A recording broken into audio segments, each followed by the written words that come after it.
Deadline came out with an article saying that several thousand producers have signed on so far that they want to get rid of the P in AMPTP. And the article's worth reading, I think. Yeah, I read it. It's, I felt very conflicted by it because as a independent producer, aka you work for free most of the time. This is true. Or pay for things. Yeah. Yeah. As the case may be. Yeah. I really connected with the article and understood what they were saying, but then as a general crew member on big projects, I'm like, okay, producers, tiny violin for you. Yeah.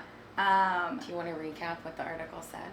Basically, they want to take the P away from the AMPTP. The fact that the idea is that the Alliance of Motion Picture and Television, they're the studios, they're the streamers, they're the big corporations.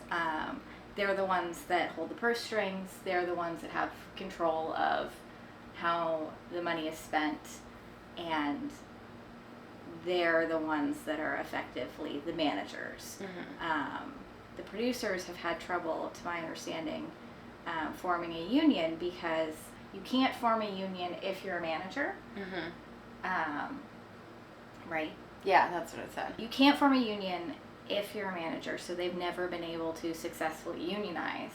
Right. Which means that a lot of the things that the writers and the actors have successfully signed their contracts, so that's exciting. But what the actors are still fighting for, the producers are saying that these are things that we also need. We don't have a union. We often go without health insurance. We often go unpaid in development. And as an indie filmmaker, I really resonate with that, and I really I get that side of things. Yeah. But on a larger scale, it's also hard when the producer is the person who is the voice for the studio. Yeah.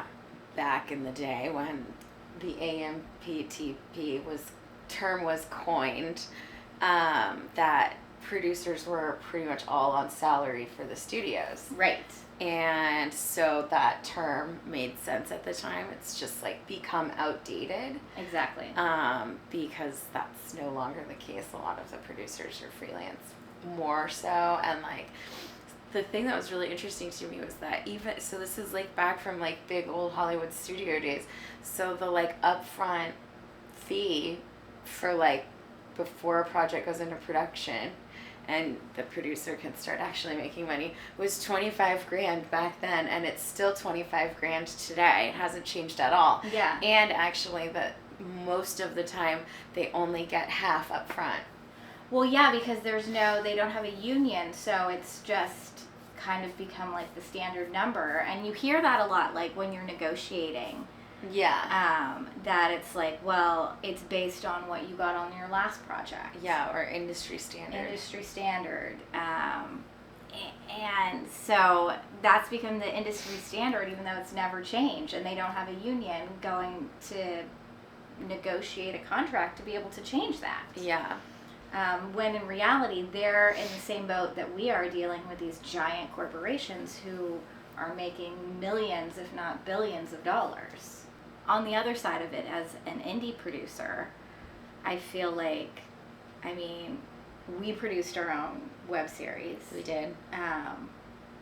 Which I guess I'll say re-released. We put it on, it hadn't been on YouTube. Yeah. And so we put it on YouTube, and it's been slowly gaining some following and some views, which I love. I know. I feel one of our favorite pastimes is Jen checks to see how high the numbers have gotten and then texts me. Yeah, it's just the little web series that could. I loved it when you said that. I was on the subway, so I couldn't text you back right away. That's why it took me so many hours, but I literally went, aww. Just keeps chugging along. I know. But we wrote that. We produced it. We directed some of it. We edited some of it. We had our hand in pretty much all of it. Yeah. But that to me is like what an indie producer is. Like, yeah, they're kind of, helping the project get from like A to Z. Yeah, and I hadn't really thought about like development wise, like that. Yeah, there's no money yet. Like, you don't get paid for that, really. Yeah, like, unless, like you said, you're on salary. On salary somewhere, like, in a production company that's on salary, that's, but that's a different, then you're employed by a company. Yeah. That production, that web series, was very, very small, obviously. Right. And so, like, it's just, you think that, once you get to this, like, certain level, it'll be different, but apparently not that different. No, it's not that different. And that's kind of terrifying. Yeah. It is fucking impossible to shop for kids. In what way? Like teenagers. Oh. I thought you meant little kids, because I feel like little kids are easy to shop for. No, little kids are easy to shop for because you're like, oh, it's a girl, it's just something sparkly, or like a unicorn. Or or like a purse, or like that's a teddy bear, or like, yes. Or art, like, or if it's like a boy, something with a shark, or a laser, or a gun, or Star Wars. Or, Legos, like, yes. Children, very easy. Yeah. And because I feel like they all automatically think like you're like the cool back east, hardly get to see, always have presents person. So you get that like gives you a lot of goodwill. But teenagers, they no longer think I'm cool. And they have fucking opinions about like what they like and what they don't like, and is this too young for them? Is this too old for them? Like, I don't understand. I don't know what is cool. I bring this up because my cousins just had their birthdays in the summer, and I always send gifts, but it's always like before Christmas because I'm not that on top of it. I just remember how like cool it was like when my aunt, who I'm the same age difference from my aunt as I am from her kids. Right. Okay. So I always remember like, she was like doing her own thing and stuff, so she wasn't always around, and so when she was, like, I was always really grateful that she got us presents. And I feel like kids deserve presents, so I try to make the effort. Anyway, they are 18 and either 12 or 13, I think 13, and it is a friggin' nightmare. I have been like searching for like a gift for these kids, and I'm just like beside myself. Like, well, I was gonna say, I think it's also like I'm having a hard time relating because I feel like I don't, like, all my cousins are either grown. Yeah. So I don't have any teenage cousins. Yeah. And then all of my friends who have kids, none of them have teenagers. Yeah. So I don't have any like teenagers in my life. Yeah, that you're buying presents for. Well, let me tell you, it is not something to look forward to, because I remember the last time I got something, this was where it kind of shifted. I mean, Cabral, he's the oldest. He's my 18-year-old cousin, and like he's just too cool. Like, and I've run the gamut of like, the Vans classic like skater shoe, and the record player, and a Polaroid camera, and like I'm like running out of like nostalgic but kind of cool gifts. I'm like out. I need to like crowdsource this or something else, and yeah, he's just very cool. He's like an athlete, and has a girlfriend, and blah blah blah. But Rainey, who's 12 or 13, I just asked. God, I'm such a dick. I just asked her mom the other day, and I can't remember if I'm assuming she's 13, and that's why I've mentally blocked it out. Right. But yeah, so, God, she could be older. She could be 14. Oh my God, I'm such a terrible person. Anyway, so the last thing that we got her, my parents got her like all this unicorn stuff, and like she was really into unicorns for a while. And I just remember she was like, I like it, but like maybe it's enough unicorn stuff. Right. Yeah. And I'm like, oh crap, that was like, we're out of that phase Right. of like where, ooh, glitter, unicorns, everything's happy. Yeah. I'm like, oh my God, what do I do? So You gotta find out what grade she's in, because I feel like I remember grades more than ages. okay. Yeah, I've thought about that before. Like, it's gonna, because like all of my friends who have kids, their kids are all relatively like Yeah. the same age range.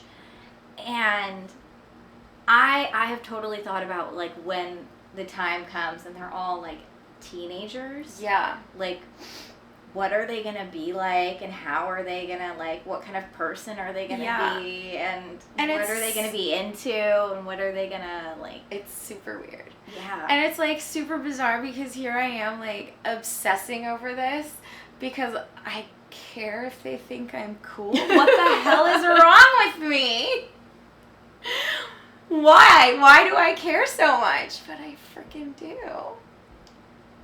I feel like I have like street cred to like maintain or something. I want to be like the cool hip pseudo aunt, Right. not eye roll person, you Right.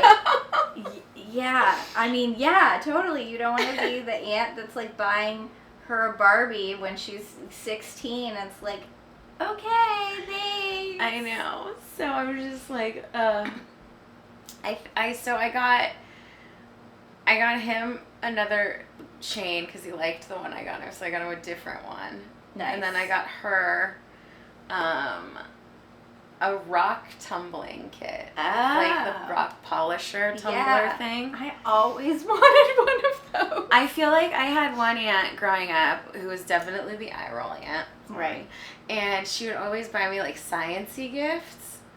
But I remember really liking that one. Yeah. And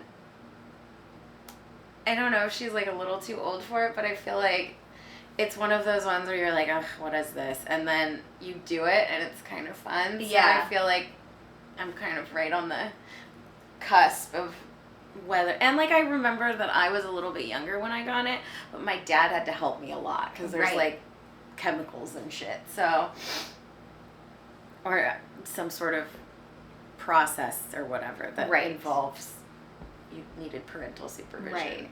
at And a younger age. So. yeah. Did you get the one that's like, because I know like, there's a character in a show that I can't think of, but that's fine. We're on strike. And her hobby is tumbling rocks. Oh, okay. And she's like, you know, a grown-ass woman. Yeah, I feel like it's something that I would think would be kind of fun to do. Yeah. I got the National Geographic one, like That was the my- good one. That was my next question, was like, did you get like the good one or the like chintzy for like 6+? I didn't read how old it was for, but I got the National Geographic one, so I feel like Okay. that's going to be the good one, right? Yeah, I would assume. I would assume. Yeah, and unless it has like an age on it, then I might make sure like it doesn't say All right, I'm gonna- giant on the front of the box like 6+. Yeah, we might be tumbling rocks. I mean, my I feel like we'd enjoy it though. that's what I'm saying. I never got that toy as a kid. It's like how you bought the little. Oh yeah, I Light-Brite. bought you a baby light bright. I never had one as a kid, and I was like, I have to have this. Yeah, that was funny. Yeah, don't go shopping at the hardware store for some reason. They have a lot of like cool knickknacks and toys. Our hardware store is like really the greatest like It's amalgamation hilarious. of like, they have the best plant center that's way too expensive. They Yeah. have like, it's fun to walk through. it really is. They sometimes have a pig. What? Yeah. How have I always missed the pig? Yeah, there's like, I don't know if the pig's still there, but yeah, there's a giant potbelly pig that like, you know when you go like outside and then you go outside again, Yeah. it's like out there. So I just got an alert about the bedbug thing in Paris. It's like a Time article that's gonna like keep me up at night, and so I'm gonna like, you know, trauma read it. About how it's not just a Paris problem, and here's why. Well, because bed bugs are fucking terrifying. Yeah, and because they can hitch a ride in people's clothing and luggage. Yeah. And so, like, and it's Paris Fashion Week, so they're worried about all the influencers coming back. Like, I saw a thing, like, some influencer who was there and then came back and then, like, found bites, and then it turned out to be mosquitoes, she thought, and it was like, but there was this whole thing, like, oh, I brought back bed bugs with me. Oh, my God. Well, I feel like telling people you have bed bugs is like telling people you have an STD. Yeah. Yeah, like... That's kind of how I felt when I had COVID the first time. I was like, because you have to like contact trace, and right? So you have to tell everyone, I'm sick.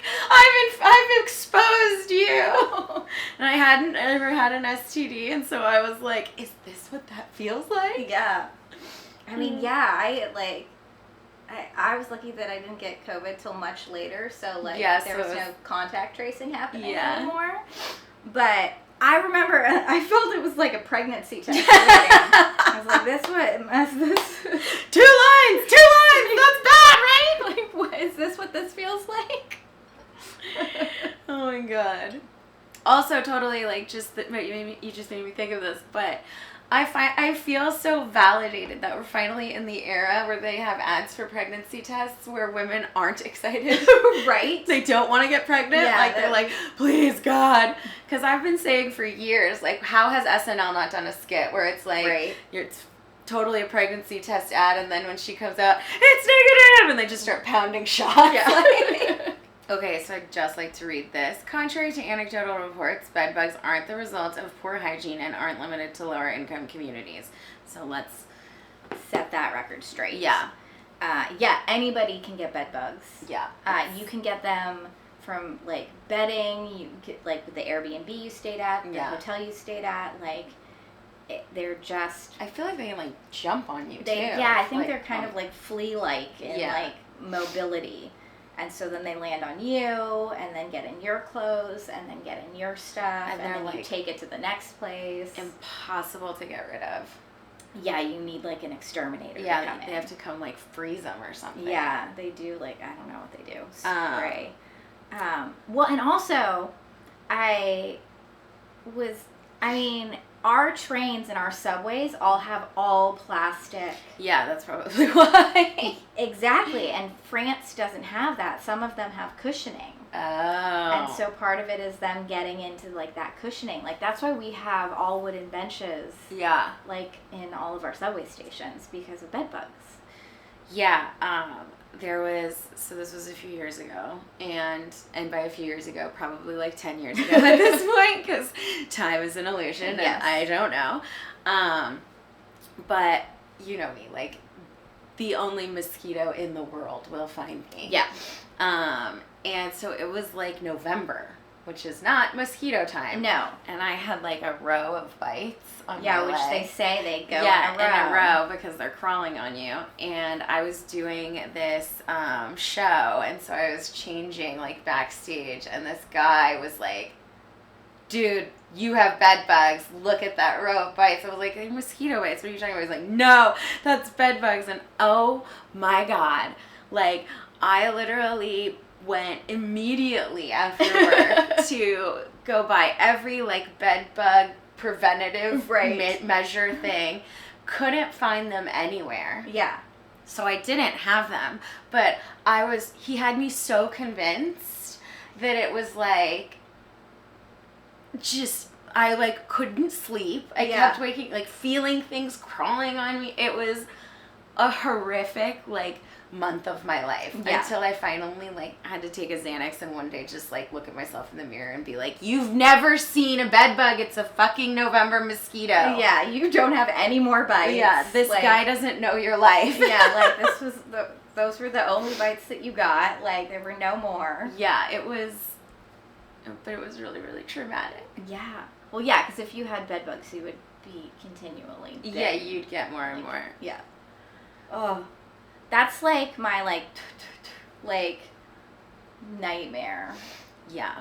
like, and like, I feel like, oh, I don't even want to say it. But, yeah, I don't want to put it into the universe. No. Well, and the thing about the Paris thing is, like, they're having the friggin' Olympics. Yes. In summer. So it's like, they gotta get this shit under control. Or, like, it's not gonna be a Parisian problem or a New York problem because of Fashion Week. It's gonna be, like, a global pandemic of bed bugs. Seriously. Oh, my gosh. Can you imagine, like, bed bugs in the Olympic Village? It's like their nightmare right now. I mean... It kind of also reminds me, did you hear, like one of the UN, would be helpful if I remembered what the meeting was, but it's one of like the global annual meetings, and it's going to be in India. Okay. And they have a monkey problem.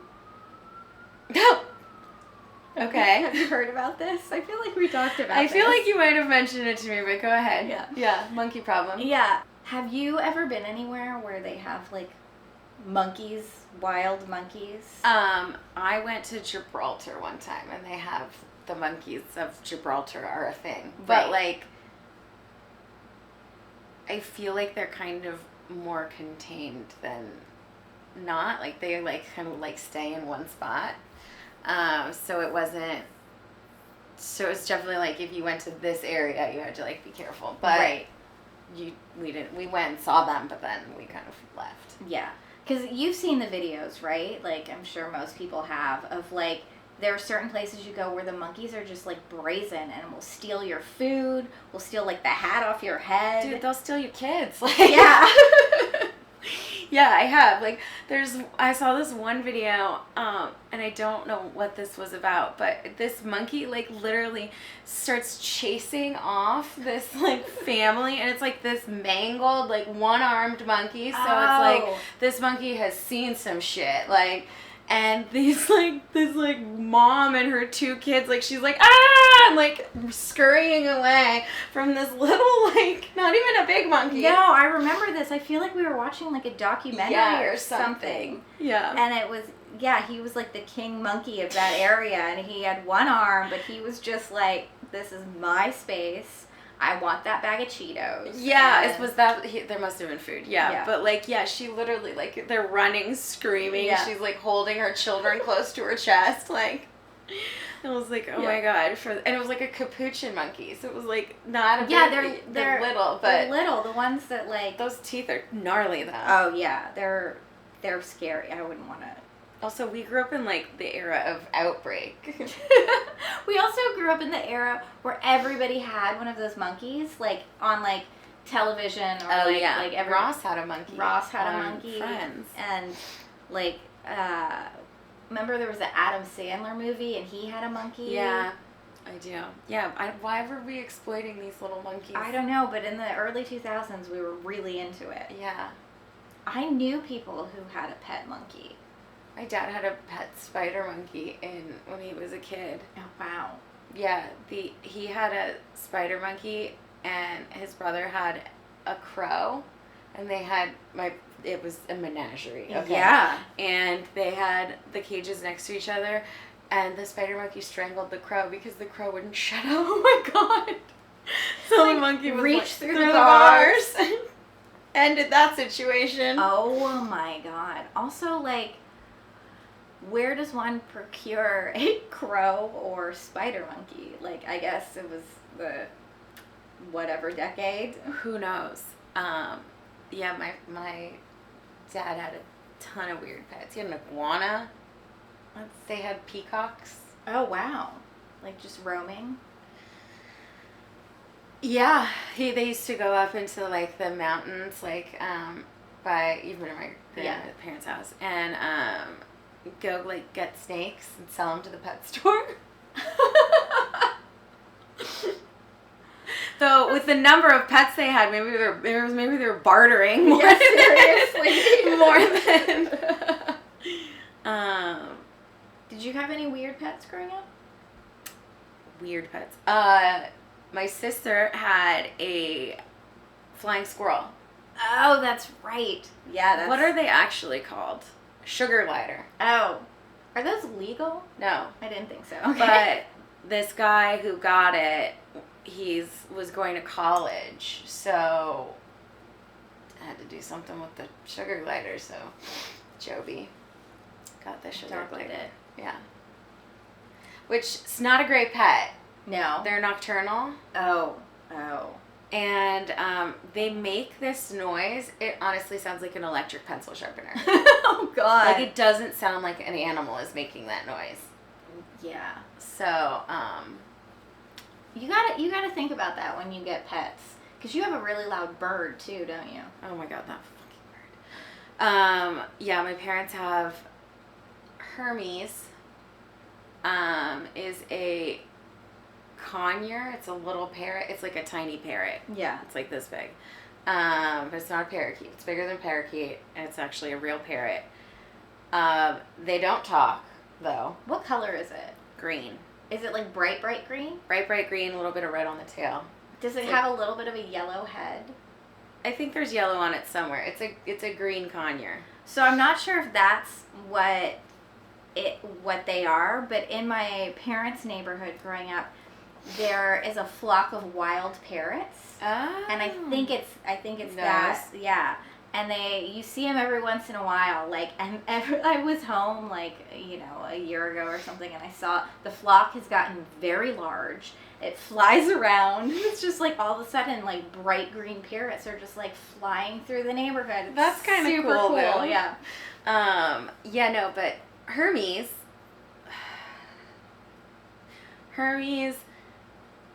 just starts making the most ungodly noises sometimes. And you're just like, shut up. It's like, and like so loud. Oh like my you God. can hear it throughout the whole house. Yeah. And when we still had the dog, before he passed away, rest in peace, Denzi. The parrot would start going, and then the dogs would start howling because it would hurt the dog's ears. Oh my God. And it would just be like, A cacophony shut of the fuck up. I'm never coming home again. noise. And then Joby had like a theremin or some like one of those weird instruments one time. Yeah, and I was like, I'm in hell. Yeah. I'm in hell. Like, That's we are like- contacting other planets. The dog is like dying. Screaming. His ear is gonna bleed out, and like this bird won't shut. I swear to God, the bird started doing it to irritate the dog. Oh yeah. Like, it's a vindictive little shithead. Yeah. That tracks. Yeah. It doesn't like me. It bites me. It bites everybody. It likes Joby. Oh, okay. Joby plays the theremin and it sings a song of its people. Yeah, there you go. Yeah. Maybe that's why. But I mean, I'm super pumped because these things live for like hundreds of years, these birds. Oh, so And Joby's so I'm bird. like, it picked you. You inherit the bird. Sorry. Like, if it had picked me, I would have taken it. Yeah, but It picked you. sorry. Did you have any weird pets growing up? I didn't have any weird pets. I always wanted weird pets. Mhm. Like, when I was really little, there was this place that we would go in, like, a park that we would, like, wander around. Mhm. And there was this, like, stone wall. There was this stone wall that little lizards used to run across. You wanted a lizard? I would catch them and then just be like, hello, little lizard friend. Like, I don't know how. I was like 5 or 6. Okay. I don't know how I was so good at catching lizards. Yeah. But, like, I would visit this place, like, weekly and, like, catch a lizard? Catch a new lizard friend. And then and I remember one time Cat-like reflexes over here. like, how a 5-year-old managed to do this, like, consistently. And I remember one time one of them bit me and I went, ah, and it was like on the end of my finger. God. And I was like, That was the end of your love affair? You think it would have been, but no, there was still. She's a masochist. Yeah. She likes a little pain. Apparently. And I remember it hurting so much, just being freaked out by the fact that a lizard was attached to my finger. I almost caused a car accident when I was in Hawaii. A little lizard was on my shoulder, and I caught it out of the corner of my eye, and then I realized I went, "Wah!" and it was in the car. Oh, and my God. And I was like, "What? What? Ah!" I was like, and then they all like were so mad at me, and they're like, it's a tiny lizard. What are you freaking out about? I'm like, It's it was a on lizard. me. In a car, like, that's not a normal set of circumstances. It's not what I was expecting.